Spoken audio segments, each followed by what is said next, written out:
Bonjour à toutes et à tous et bienvenue dans Mobile Culture, une émission réalisée par Minted en partenariat avec Alliance Digitale. Donc dans cette série de programmes, il y en aura 4 cette année, on va vous proposer des thématiques chères à Alliance Digitale, en l'occurrence le Drive to Store, l'e-commerce, le messaging et l'expérience mobile. Et c'est aujourd'hui l'expérience mobile dont il est question, et plus précisément de l'impact de l'arrivée d'iOS 16 il y a quelques jours sur l'expérience utilisateur. Alors pour discuter de cette thématique, j'ai la chance d'avoir avec moi 3 experts d'Alliance Digitale.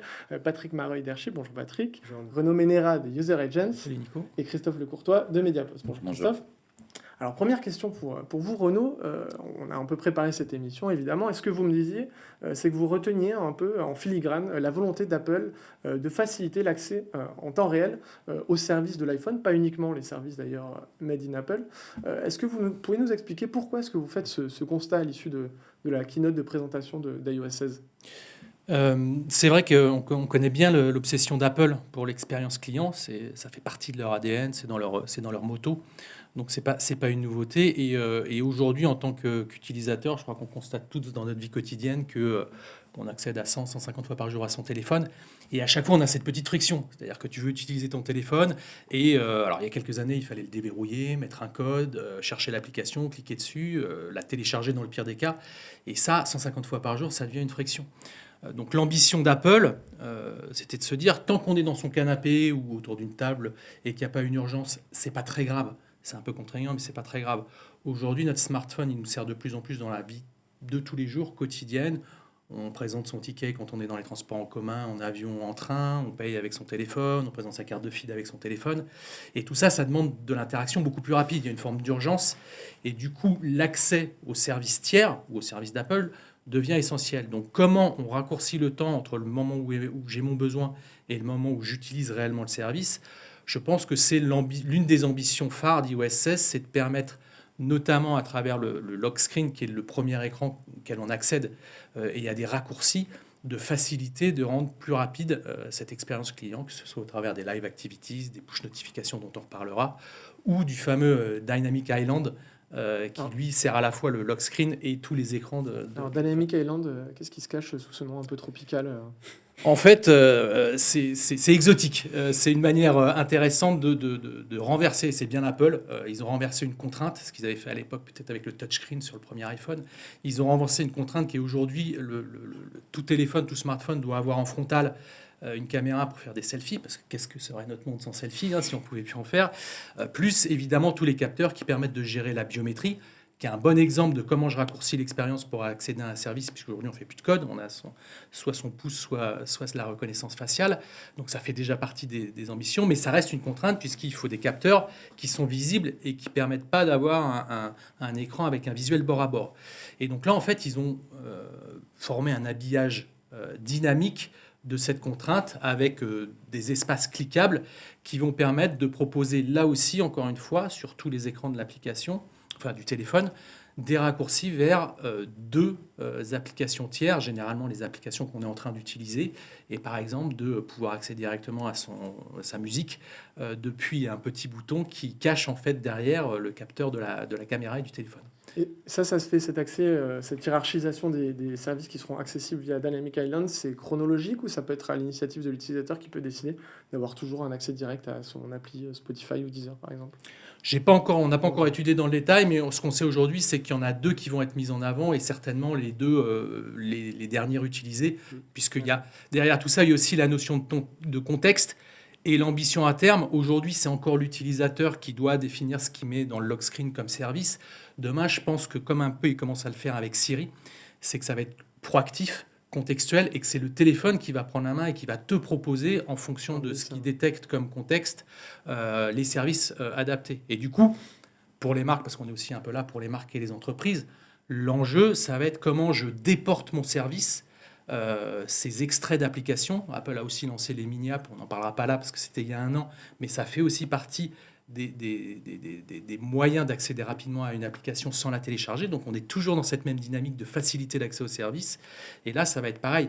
Les marques et les annonceurs vont devoir réfléchir à quel fonctionnel j'extrais de mon application pour la déporter et faciliter l'accès aux Et ça, utilisateurs. il y a un dev dédié à faire, évidemment, Exactement. avec un certain coût qu'on est capable de chiffrer à date ou pas encore Non, peut-être. c'est très variable selon le D'accord. fonctionnel, mais c'est léger, puisque ce sont vraiment des interactions extrêmement rapides.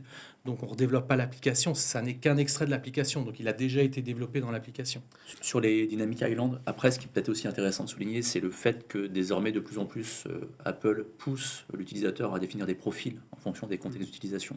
Donc, par rapport à la dimension d'usage et entre guillemets de IA qu'il pourrait y avoir derrière, pour recommander des features qui seraient des features, on va dire, populaires par rapport à l'usage de l'individu, il y a quand même, je pense, derrière une notion très déclarative sur moi, en tant que consommateur, je me connais, je sais ce que je fais, et en fonction de mon contexte, sport ou travail, je vais avoir certains usages facilités en ayant déclaré en préalable mon profil. Yeah. Donc je pense qu'il y a un ensemble de choses Ouais. aujourd'hui qui font que ça peut être pertinent de proposer ce genre de raccourci. Il y a un usage qui me paraît aussi intéressant dans le Dynamic Island, et c'est ce que tu disais sur comment réduire les frictions avec son téléphone. C'est en fait le fait de pouvoir passer d'une app à une autre en fonction de ce que tu viens de faire, sans avoir à faire son geste du pouce pour switcher d'une app à une autre.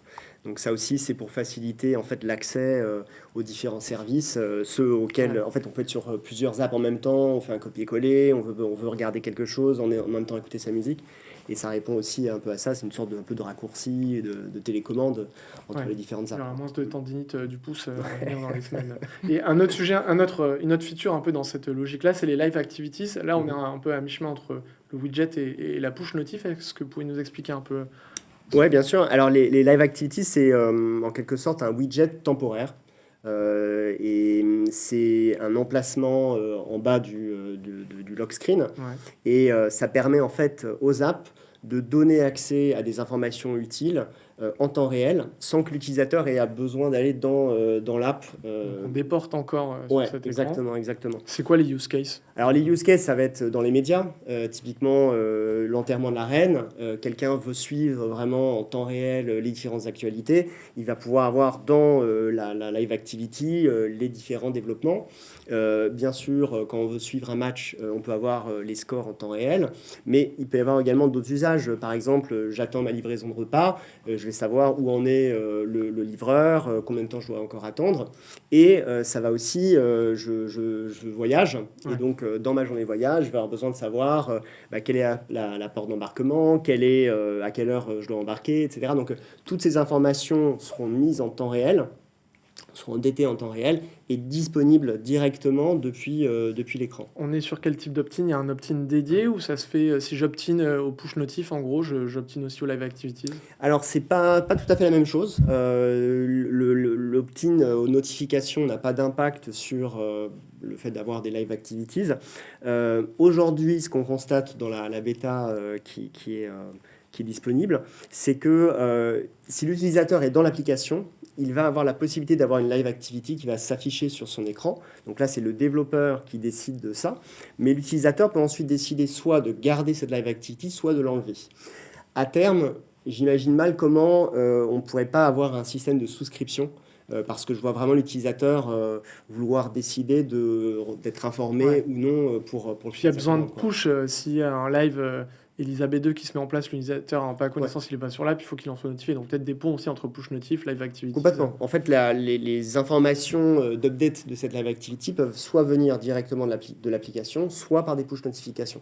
Et là, pareil, c'est des devs supplémentaires aussi, donc c'est peut-être des arbitrages aussi aux éditeurs d'app de se faire leur avis sur le rapport coût-bénéfice. Oui, alors je ne suis pas sûr que les live activities soient utiles pour tout le monde. Ok, ouais. Après, je pense qu'en termes de coût de développement, ça va être assez limité parce qu'on est sur un espace qui est quand même assez restreint.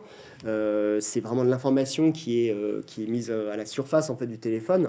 Donc je pense que le coût de développement sera très limité. Par contre, je pense que le bénéfice pour certains secteurs est colossal. C'est-à-dire que si on prend l'exemple des médias, je pense que pour un média, le fait d'avoir, par exemple, un suivi de score qui est en live activity, Ouais. c'est un avantage concurrentiel par rapport à Évidemment. d'autres apps de médias. Et à contrario, si on a son concurrent qui est sur l'écran d'accueil ou le lock screen de son utilisateur, c'est plutôt un désavantage concurrentiel. C'est très clairement, enfin, je veux dire, en fonction de la typologie d'application et de services dispensés, c'est une vraie promesse de valeur additionnelle pour le user. Après, toutes les apps n'auront très clairement pas la matière Ouais. à justifier ce genre d'usage. Ça va être très déterminant en fonction du profil de l'app et puis d'autre part, en gros, des centres d'intérêt du conso. Et vous évoquez le use case média, c'est vrai qu'on peut imaginer peut-être, comme les gens se battent pour être sur Apple News, ils vont se battre aussi pour être sur cet emplacement. En revanche, le sujet, c'est pas un espace qui monétise, et j'avais une question pour vous, Christophe.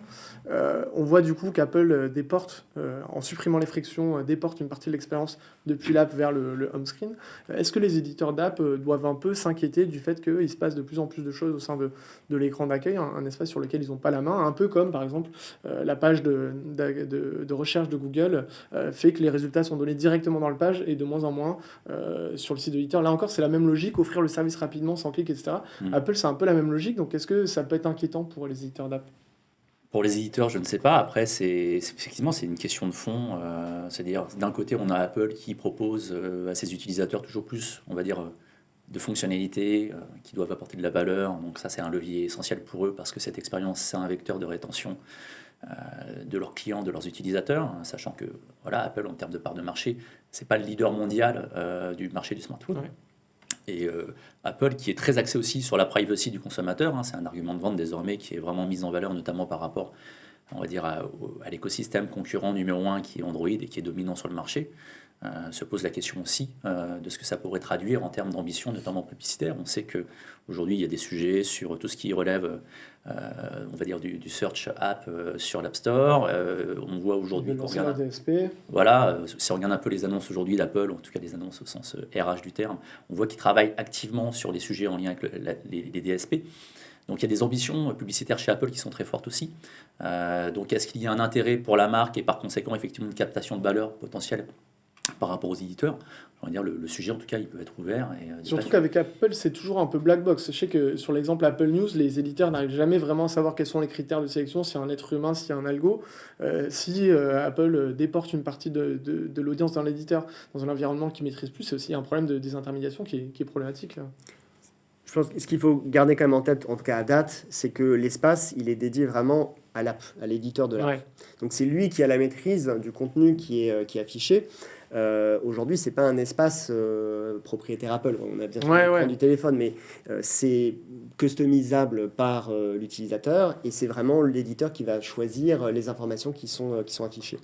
Je pense que les médias, en tout cas ceux qui monétisent dans l'app, effectivement, ils ont un intérêt à en fait afficher des informations intéressantes, mais qui donneront aussi l'envie exactement de cliquer et de revenir dans l'application pour avoir une expérience encore plus riche. Après, rien ne t'interdit, je ne sais pas ce que va dire Apple, mais dans cet espace d'avoir un sponsor, si tu as du live score, d'avoir ton partenaire média ou sponsor qui est mis en avant, et du coup tu peux monétiser ça de manière indirecte en tant qu'éditeur.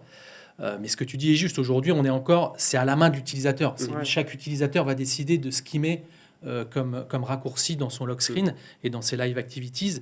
Par contre, demain, comme encore une fois ils le font sur Spotlight, et c'est quand même plutôt vachement bien fait et utile avec leur intelligence artificielle, à quel moment Apple va prendre la main pour, de manière proactive et dans le sens du service utilisateur, pousser des services qu'ils considèrent comme adaptés au contexte. Moi, je sais que je fais du sport tous les samedis matins à 12h. Maintenant, j'ai des push automatiques qui me donnent le trajet par plan avant de partir, sans que je le demande. Et donc, alors que j'utilise Google Maps. Mais donc, tu pourrais l'avoir sur Maps, sinon il faisait pas ça à un moment. Là, je ne l'ai pas demandé à Apple, il arrive naturellement et ça me rend service, donc c'est chouette et ça me pousse à utiliser les plans. C'est un peu flippant en termes de... et c'est pareil, sur mon bureau, j'ai une clé RFID. Et je sais qu'à chaque fois que j'arrive dans mon parking, comme par hasard, dans les raccourcis Spotlight, j'ai l'appli qui me permet d'ouvrir la porte. Donc ça me rend service et c'est vachement utile, c'est très contextuel et c'est Apple qui maîtrise ça. Et donc Apple a un petit peu progressivement la main pour dire, OK, il y a l'utilisateur qui fait ses choix, mais je suis aussi, par ma connaissance de cet utilisateur et de son contexte, progressivement en capacité de prendre aussi la main. C'est toujours, en fait, c'est la frontière est toujours un peu grise entre, sous couvert d'améliorer l'expérience utilisateur, quelle utilisation peut être faite de ces données, notamment c'est vrai qu'avec Safari écoute quasiment tout ce qu'on fait aujourd'hui sur notre iPhone, et c'est vrai que c'est des données qui peuvent être utilisées, alors non pas auprès de tiers, parce que ça, Apple se l'interdit, mais pour ses propres services, et là, ça questionne. C'est d'ailleurs l'objet d'un différent entre Alliance Digitale et d'autres associations et Apple. L'autre sujet, Patrick, c'est les push notifs, qui arrivent, les notifications arrivent sur Safari. Ouais. Ça, c'est, enfin, sur la version mobile de Safari, c'était Ouais. un peu le dernier bastion où on n'avait pas ça. Oui, c'est une grande nouvelle, hein. Les web notifications ont démarré, je crois que c'était en 2015. Chaque année, depuis 2015, je disais, je pense que cette année, ça va arriver sur iOS. Bon, au bout d'un moment, j'ai arrêté de le Je ne dire. croyais plus. Et là, voilà, j'y croyais plus, mais c'est enfin arrivé. Non, c'est une très bonne nouvelle, hein, c'est sûr, pour les éditeurs de sites web, parce que c'est un outil de fidélisation qui est extraordinaire. Alors, il faut rappeler juste déjà aussi en termes de volume, ce que ça représente, Safari sur iOS. Aujourd'hui, c'est 25 à 30% du trafic mobile. Donc ça veut dire sur le trafic global, c'est entre 15 et 18% entre le monde et la France. Donc c'est déjà un reach, en fait, une pénétration qui est vraiment loin d'être négligeable. Mais en plus, on sait que le parc des utilisateurs de Safari sur iOS, c'est celui qui a le plus de valeur et qui monétise le mieux. Donc il y a aussi un enjeu monétaire pour les éditeurs de sites e-commerce et autres. Donc c'est un élément qui est vraiment fondamental. Vraiment, les web notifications, c'est quelque chose qui fonctionne extrêmement bien. La notification vient au devant de l'utilisateur, à la fois sur le desktop et Alors, sur sur le web, mobile. les taux d'opt-in sont quand même sensiblement inférieurs à ceux Oui, in-app. on est sur des taux d'opt-in qui sont entre 5 et 15% des visiteurs d'un site web. Mais ça laisse quand même des volumes assez Et colossaux. les taux Donc, d'ouverture sont bien meilleurs en revanche. oui, les taux de clics sont meilleurs que sur les apps. Ça monétise très bien. Nous, on a des clients comme par exemple Cdiscount, Carrefour, Page Jaune, etc. ou France Info. Ils ont plusieurs millions d'utilisateurs. Ouais, vraiment, c'est Et même c'est un vrai sujet pour les e-commerçants pour lesquels l'audience est quand même plutôt sur le web que l'in-app, non? Enfin, la plupart. Oui, alors ça dépend des Ça dépend, e-commerçants, à part effectivement. Amazon. Mais quelques effectivement, gros, le web reste quand même une partie importante du trafic et c'est pour certains encore l'essentiel du chiffre d'affaires. Ouais. Ouais, souvent, le mobile, c'est, on va dire, le médium d'engagement, et en l'occurrence, le web est vraiment celui sur lequel il y a la conversion derrière. Donc, c'est fondamental, et pour cet écosystème-là, c'est une vraie évolution positive pour Ouais. les éditeurs, les e-commerçants. Ouais. Je pense honnêtement c'est un signal qui est assez fort, hein, pour les éditeurs de sites web. Et moi, je me mettrais à la place d'un éditeur, je ne me poserais plus trop la question en fait vis-à-vis de ce média parce que ça rend énormément de service, ça permet de réengager l'utilisateur. Je sais que voilà, tous les sites web essaient de voir comment est-ce qu'ils peuvent maîtriser leur trafic entrant. Voilà, c'est compliqué d'émerger en dehors du search. Donc là, c'est un canal où vous avez la possibilité de maîtriser vraiment votre audience. C'est un canal organique, ce qui n'est pas Ouais. non plus un Complètement. luxe en ces temps un peu difficiles. Donc, Tout à fait. Et il n'y a pas de dépenses publicitaires pour afficher un message à ses utilisateurs. Puis on est bien servi par l'actualité avec la campagne. On n'est pas là pour faire de la pub, mais ce qu'a fait Uber Eats dimanche soir en préemptant tout le tunnel de pub avec que de la push notification sur tous les services illustre bien cette tendance où notre vie globalement est drivée, et c'est un sujet, est drivée par ces notifications. Et d'ailleurs Apple dans iOS 16 propose aussi une gestion en fonction des temps de focus et de concentration, de gérer et de mieux maîtriser la push notification. Transition parfaite. Dis donc, excellent. Vous me mâchez le travail. Justement, il y a un changement dans l'affichage. Alors, je ne sais pas si c'est Patrick ou Renaud qui vont en parler. Effectivement. Vas-y. Ouais. Allez-y, je vous en prie. Oui, alors effectivement, nouveauté. On le voit avec toutes les personnalisations qu'il y a au niveau de l'écran verrouillé. Ça a nécessité de changer un peu l'affichage de notification. Historiquement, en fait, il y a eu assez peu d'évolution sur l'affichage. Moi, je me rappelle des premières versions, je pense que tu te rappelles aussi, les premières versions d'iOS, les notifications arrivaient vraiment en plein écran, on ne pouvait pas du tout y échapper. Après, il y a eu une première évolution, c'est devenu des petites bannières plus discrètes. Et après, sur iOS 10, si je me souviens bien, on a eu les images qui sont apparues. Donc, il y a eu relativement peu d'évolution vraiment sur l'affichage des notifications. Là, c'est une vraie évolution, puisque, premièrement, l'emplacement en fait, des notifications change. Avant, il était plutôt vers le haut de l'écran. Maintenant, il est plutôt vers le bas, parce qu'il y a ces nouveaux widgets qu'on peut avoir sur le lock screen. Donc, plutôt vers le bas. Et deuxième nouveauté, on a 3 affichages du groupe des notifications. On a toujours l'ancien type d'affichage qui est possible, c'est avec la liste, on a toutes les notifications. Le deuxième affichage, c'est un affichage un peu plus condensé. On va avoir quelques notifications qui sont arrivées récemment et ensuite on a une sorte de d'aperçu ou de résumé des notifications qu'on a reçues avant. Et on a un troisième affichage qui est encore plus discret, qui en fait c'est un compteur. Mais ce qui est hyper bien fait, j'ai envie de dire, c'est qu'avec son pouce, très facilement, on peut passer d'un affichage à l'autre et avoir tout le détail des notifications. Donc ce qui ne change pas, par contre, c'est vraiment, j'ai envie de dire, la performance des notifications, parce que quand on reçoit une notification, elle est immédiatement visible lorsqu'on est sur son écran, et lorsqu'on n'est pas sur son téléphone, ça vient réveiller l'écran et la Mais ça, notification. ça va en haut ou ça va en bas quand c'est... Toujours en bas. Toujours en bas. Ouais, Donc il y a quand même deux sujets. C'est elle est quand même déportée en bas. Elle peut être moins visible si on choisit les deux dernières options. Vous n'avez pas d'inquiétude, vous, sur les taux d'opt-in Non, alors sur les taux d'opt-in, non, parce que ça se passe à l'intérieur de l'application. Sur les taux d'ouverture, pardon. Oui, sur les taux de réaction, franchement, non. C'est-à-dire que quand on prend en main le téléphone, qu'on regarde avec les notifications qu'on reçoit, moi, je trouve qu'en fait, on a un écran qui est plus épuré, un écran d'accueil qui est un écran verrouillé qui est plus épuré. Et donc, finalement, je trouve que ça augmente encore l'attention qu'on peut avoir sur les notifications qu'on reçoit. Ouais. Et quand on le voit, en fait, à la prise en main avec le geste, on a accès en fait à l'ensemble des notifications. Donc je pense non, il n'y a pas de. En tout cas, moi, je m'attends pas à une baisse des performances. Ça va être intéressant à suivre, en tout cas d'un point de vue marketing au CRM, parce que finalement, sur ce plan, c'est une des innovations principales. Et après, si effectivement il n'y a pas d'incidence, voire si l'incidence est positive, ça deviendra peut-être le nouveau standard sur tout l'écosystème mobile, parce que souvent des innovations comme ça se propagent. Alors il y a eu des tentatives, des retours en arrière, mais ça peut être effectivement ce qui préfigure de la push notif dans quelques années. Est-ce que sur Android, pour l'instant, ça reste standard en termes d'affichage C'est en tout cas aujourd'hui, je pense que l'approche d'Apple aujourd'hui, elle est quand même radicalement différente de tout ce qu'on pouvait faire avant. Voilà. Et voilà, ils testent pas les choses au hasard. Ouais. Néanmoins, après, il faut les prouver et voir comment ça réagit. Mais ça fait déjà depuis un moment qu'ils essaient en fait de donner le contrôle à l'utilisateur au niveau de la gestion de ses notifications.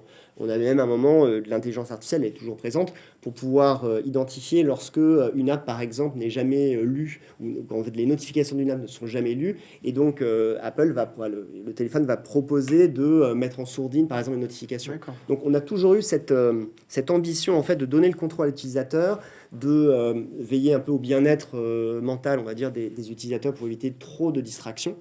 Mais globalement, en fait, on constate que les notifications restent l'outil par excellence de fidélisation des apps. Et voilà, les chiffres sont toujours là. Si vous n'envoyez pas de notification, au bout de 90 jours, les utilisateurs sont 6 fois moins fidèles que ceux qui ont reçu des notifications. En outil de rétention. Et après, ça, on va aussi voir comment les utilisateurs l'adoptent. Parce que dans Oui. un certain nombre de cas, en fait, on a tous un certain nombre d'outils autour de nous qu'on ne paramètre jamais. C'est vrai. On utilise Vraiment. 10% des fonctionnalités et le nombre de personnes qui vont aller dans cette finesse de paramétrage. On regardait ce matin, mais on commence à avoir beaucoup de choses à paramétrer. Tu as le love screen, tu as le centre de notification, tu as le centre de contrôle, tu as ta tab bar, tu as ton écran avec des Dynamic apps. Island. C'est un métier à part entière. Et donc, effectivement, quand tu On vas a un avoir un nouveau assistant téléphone, pour il va ça. te falloir une demi-heure ou 3 quarts d'heure pour paramétrer, et peut-être que tout le monde ne va pas le faire. Ouais, Donc, on va être c'est vrai. aussi dépendant de cette adoption-là. C'est vrai, effectivement. Et alors, il y a un sujet sur lequel, en revanche, Apple n'a pas trop innové, c'est le sujet du messaging. Christophe. Oui, effectivement. Enfin, là, il y a rien d'annoncé. La grosse rupture l'année dernière, globalement, c'est l'arrivée de l'email protection, enfin privacy protection sur l'email, qui a été, en tout cas pour les acteurs du marketing, enfin tout sauf anodin. C'est-à-dire que ça change tout dans la manière de traquer, de mesurer la performance. Sur le messaging, les évolutions sont liées à toutes les évolutions autour de la caméra, du traitement de l'image. L'une des features qui est sympa, c'est de pouvoir d'un doigt arriver à détourer une image d'une photo qu'on a prise. Donc ça veut dire que dans les messages interpersonnels, ça peut générer davantage de... Enfin, il y a une évolution dans la manière d'échanger. C'est-à-dire que le texte, c'est une approche basique, mais il n'y a pas que le texte aujourd'hui, il y a aussi l'échange d'images, de vidéos. Donc ça, c'est une feature intéressante. Après... le problème, c'est qu'on est dans un écosystème qui est fermé. C'est-à-dire qu'on est en train de parler d'écosystème d'Apple, iOS, et il n'y a pas de notion d'interopérabilité sur les autres services. Or, quand on achète un smartphone, on ne se pose pas trop la question de savoir quel est le smartphone utilisé par ses proches. Donc ça veut dire que ça limite quand même les usages, parce que ce qu'on veut faire sur l'écosystème iOS ne sera pas déporté sur l'écosystème Android. Donc c'est... Après, je pense que d'un point de vue utilisateur, c'est un peu dommage. Maintenant, c'est un parti pris fort chez Apple, de dire en gros, Apple est un écosystème totalement Et c'est maîtrisé. symbolisé par l'absence du RCS. Typiquement, oui, effectivement, Tim Cook dit qu'aujourd'hui, le RCS qui est... Rappelons aux gens qui ne sauraient pas ce qu'est le RCS. Très, très rapidement, le RCS, en gros, c'est une norme qui a été définie par les opérateurs mobiles à la fin des années 2000, et qui a été relancée par Google il y a maintenant à peu près 4 ans, pour en faire un standard sur l'écosystème Android en premier lieu, qui permet très clairement d'avoir des usages très proches de ce qu'on peut trouver sur des messageries comme OTT comme WhatsApp. Bon, le RCS, très clairement, c'est un format, on l'appelle souvent comme étant le SMS 2.0, et il y a très clairement beaucoup de similitudes avec eMessage. Sauf que voilà, on a deux écosystèmes qui ne se parlent pas. Et ça, encore une fois, pour l'utilisateur, ça c'est clairement dommage. Et pour les annonceurs aussi, Et qui pour les font des annonceurs, campagnes. oui, parce que ça veut dire que derrière, du coup, il va falloir effectivement bien cibler ces bases de données. Quand on veut utiliser un canal, activer un canal comme le RCS. Faut garder espoir. Les notifications Oui, web, il elles n'y sont, plus pour les parcs natifs. Non, mais c'est elles sont arrivées au bout de 7 ans, ça arrivera. voilà, l'argument aujourd'hui Tim Cook, c'est de dire globalement, il n'y a pas de demande de la part des utilisateurs Apple. Ok, on entend. Maintenant, je pense qu'à terme, ça peut devenir un pain point parce que quand on réfléchit en termes de bases installées, on a un peu plus d'1 milliard de smartphones qui tournent aujourd'hui sur iOS et aujourd'hui sur l'écosystème dominant qui est Android, on a aussi à peu près un peu plus d'1 milliard de devices qui sont activés RCS. Donc ça serait assez légitime à un moment donné qu'il y ait une entente sur ces sujets d'interopérabilité.